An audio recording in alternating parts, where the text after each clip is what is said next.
ఇక 10 ఏళ్ళు నేనే సీఎం, ప్రజలు ఆశీర్వదిస్తే మరో 10 ఏళ్ల పాటు ఇందిరమ్మ రాజ్యం. రేవంత్ రెడ్డి వ్యాఖ్యలు సరివి. ఎన్నికలకు ముందు రేవంత్ రెడ్డిని ముఖ్యమంత్రి అభ్యర్థిగా కాంగ్రెస్ ప్రకటించలేదు. గెలిచిన తర్వాత కూడా ఒక 2-3 రోజులు సస్పెన్స్ నడిచింది. ఇటువంటి పరిస్థితుల్లో కొంతమంది బీఆర్ఎస్ నాయకులు ఆరోపించారు, ఆఫ్ ద రికార్డ్ కొంతమంది కాంగ్రెస్ నాయకులు కూడా మాట్లాడారు, ఏమో ఏదైనా జరగవచ్చేమో భవిష్యత్తులో అన్నట్టుగా. కానీ రేవంత్ రెడ్డికి కాన్ఫిడెన్స్ ఏంటి సార్? 10 ఏళ్ల పాటు నేనే ఉంటాను అంటే కాంగ్రెస్ ఉంటుంది అనడంలో ఒక అర్థం ఉండొచ్చేమో, కానీ నేనే ముఖ్యమంత్రిని ఉంటాను అనడంలో ఆయనకున్న కాన్ఫిడెన్స్ ఏంటి? అంటే ఏమని చెప్పాలంటే 10 రోజులు పోతాను చెప్పాలి. అలాగే సార్, 10 ఏళ్ళు కాంగ్రెస్ అధికారంలో ఉంటుంది. ఎవరైనా ఒక ముఖ్యమంత్రి ఏమని చెప్పాలి? నేను ఉండా అని చెప్తాడా? అలాగే సార్. అందువల్ల బయట సార్ ఒకసారి బయట రాబోయే 10 సంవత్సరాలు నిరంతరం రోజుకు 24 గంటలు 10 ఏళ్ళు మీకోసం కొట్లాడతా, 10 ఏళ్ళు మీకోసం చేస్తా, 10 ఏళ్ళు ఈ బాధ్యతలో ఉంటా. మీరు ఆశీర్వదిస్తే ఇంకో 10 ఏళ్ళు కూడా ఇందిరమ్మ రాజ్యం ఉంటుంది. చంద్రశేఖరరావు, నీకు సూటిగా సవాల్ విసురుతున్నా, ఈ 10 ఏళ్లలో నీ శాతనైతే ఒక్క ఎంటిక వీక్కొని చూడు, అప్పుడు నీకు తెలుస్తుంది. రైట్. ఆయన ఎంబడే అధికారంలోకి వస్తా అంటుండ్రు, రాబిట్ ఎట్లా వస్తావు ఉంటా నేనే కదా.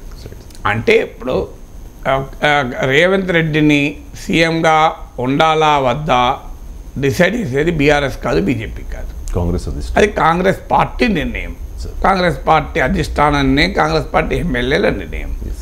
సో ఆయన ముఖ్యమంత్రి అయిన తర్వాత ఇప్పటి వరకు కాంగ్రెస్ పార్టీలో ఏ సీనియర్ కూడా ఈయన ఉండడు, 2 ఏళ్ళే ఉంటాడు, ఏడాదే ఉంటాడు, టెంపరీ సీఎం అన్న ఇండికేషన్ ప్రత్యక్షంగాని పరోక్షంగాని ఇవ్వలేదు.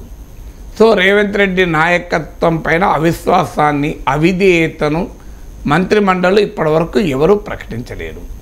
ఇలాగే ఎల్లకాలం ఉంటుందా ఆ గ్యారంటీ కాంగ్రెస్ పార్టీ పైన ఎవరు ఇవ్వలేరు. అసలు ఏ రాజకీయ పార్టీ పైన ఇవ్వలేరు, కాంగ్రెస్ పార్టీ పైన అసలే ఇవ్వలేరు. కానీ రేవంత్ రెడ్డి తన నమ్మకాన్ని ఒక రాజకీయ నాయకుడు ఎప్పుడు కూడా ప్రజల ముందు తన కాన్ఫిడెన్స్ను ప్రదర్శించాలి తప్ప తన వీక్నెస్ ప్రదర్శించకూడదు. ఈవెన్ కేసీఆర్ అన్నప్పుడు కూడా నేను ఇదే అన్నాను, ఎలక్షన్ సమయంలో లేదు, ఈ మధ్య జగన్ అన్నా కూడా నేను అదే అన్నాను.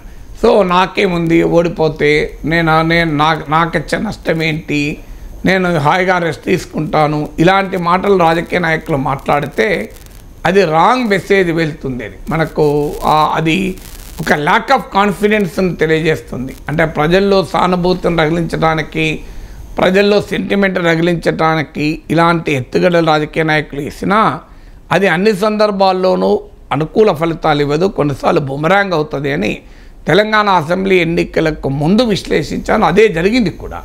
ఇవాళ ఆంధ్రప్రదేశ్ అసెంబ్లీ ఎన్నికలకు ముందు జగన్మోహన్ రెడ్డి వ్యాఖ్యలు చేసినప్పుడు కూడా నేను అదే విశ్లేషించాను.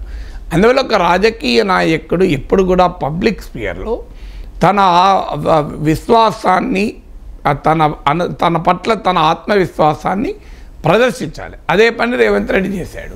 ఇక ఆయన 10 ఏళ్ళు ఉంటాడా, 20 ఏళ్ళు ఉంటాడా, 10 ఏళ్ళు ఎందుకు అన్నాడు, 20 ఏళ్ళు ఉండొచ్చు కదా, 10 ఏళ్ళ తర్వాత వెళ్ళిపోతాడన్నా అని మనం ఈకలు పీకలు చేసి విశ్లేషణలు చేయలేము.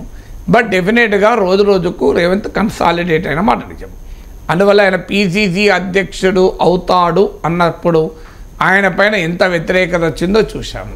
అంటే రేవంత్ రెడ్డి తెలుగుదేశం నుంచి వచ్చాడు, ఆయన డబ్బులు ఇచ్చి PCC అయ్యాడు, ఆయన ఆ విమర్శలు చేసిన వాళ్ళు ఇప్పుడు రేవంత్ రెడ్డి క్యాబినెట్లో మంత్రులుగా పనిచేస్తున్నారు వాళ్ళే. సో డబ్బులు ఇచ్చి మా కాంగ్రెస్ పార్టీని TTDPగా మారుస్తున్నారు. ఇలా అనేక రకాల ఆరోపణలు బహిరంగంగా చేసిన వాళ్ళు రేవంత్ రెడ్డి నాయకత్వంలో మా ముఖ్యమంత్రి, గౌరవ ముఖ్యమంత్రి మా రేవంత్ రెడ్డి అంటున్నారు. సో అందువల్ల రేవంత్ రెడ్డి పైన తీవ్రమైన విమర్శలు చేసిన వాళ్ళు ఇప్పుడు రేవంత్ రెడ్డి నాయకత్వంలో పనిచేస్తున్నామని సగర్వంగా చెప్పుకుంటున్నారు. అందువల్ల రాజకీయాలు అలా మారుతుంటాయి. సో అందువల్ల ఆ దశ నుంచి PCC అధ్యక్షుడు అయ్యాక ఆయన ముఖ్యమంత్రి అవుతాడు అని చర్చలు జరుగుతున్న సమయంలో కూడా ఆయనే ముఖ్యమంత్రి అవుతాడని ఎవరు చెప్పారు? చాలామంది పోటీలో ఉన్నారు, అధిష్టానం నిర్ణయిస్తుంది అని ఒక్కరోజు ముందు ప్రకటనకు కూడా అన్నారు, ప్రకటనకు కొన్ని గంటల ముందు కూడా అన్నారు, ఢిల్లీ కూడా వెళ్ళారు. ఈ ప్రయత్నాలన్నీ జరిగాయి.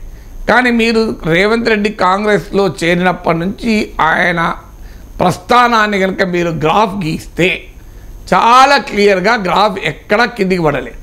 గ్రాఫ్ ఇలా పైకి పోతూనే ఉన్నది తప్ప ఎక్కడ ఆగలేదు. అలాంటిది ఇవాళ ముఖ్యమంత్రి కూడా అయిపోయి ప్రభుత్వం ఉండి 2 నెలలోకి ఎంటర్ అయిన తర్వాత బహుశా ఈ మాట అనడం ద్వారా రేవంత్ రెడ్డి వ్యూహాత్మకంగా 2 పనులు ఏకకాలంలో చేస్తున్నాడు. ఒకవైపు ఏమో తాను ఒంటెత్తుగా పోతున్నాడన్న విమర్శ రాకుండా, ఏకపక్షంగా పోతున్నాడన్న విమర్శ రాకుండా జాగ్రత్త పడుతున్నాడు. అందుకే మా ఉప ముఖ్యమంత్రి బట్టి విక్రమార్క, మా మిత్రుడు బట్టి విక్రమార్క, మా మంత్రి ఉత్తమ్ కుమార్ రెడ్డి అనుమతి తీసుకొని నేను చేస్తాను అని వ్యాఖ్యానాలు చేస్తూ అందరినీ కలుపుకొని పోతున్న అనే భావనను కూడా కలగజేస్తున్నాడు. అదే సమయంలో తన బలాన్ని, తన స్థానాన్ని పటిష్టం పరుచుకునే అసర్టివ్గా కూడా మాట్లాడుతున్నాడు.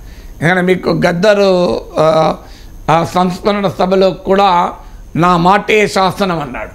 మీరు గమనిస్తే అంటే సహజ కాంగ్రెస్ ముఖ్యమంత్రులకు భిన్నంగా అనే మాట మాట్లాడాడు.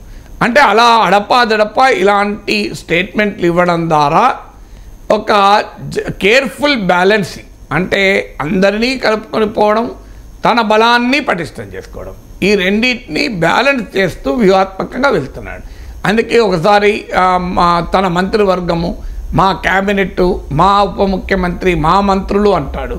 మా ప్రభుత్వము, కాంగ్రెస్ ప్రభుత్వము, ఇందిరమ్మ రాజ్యము, కాంగ్రెస్ ప్రభుత్వం ఊరుకోదు, సోనియమ్మ రాజ్యం ఊరుకోదు అంటాడు.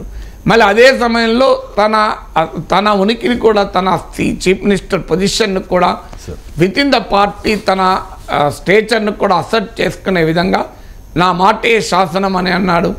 10 ఏళ్ల పాటు నేనే ఉంటాను అని కూడా ఒక ఇండికేషన్ ఇచ్చాడు. అంటే విత్ ఇన్ ద పార్టీ తన డిట్రాక్టర్స్కు, తన అసమ్మతివాదులకు, తనతో పోటీ పడుతున్న వారికి ఒక స్ట్రాంగ్ మెసేజ్, స్ట్రాంగ్ కౌంటర్ కూడా రేవంత్ ఇచ్చాడు.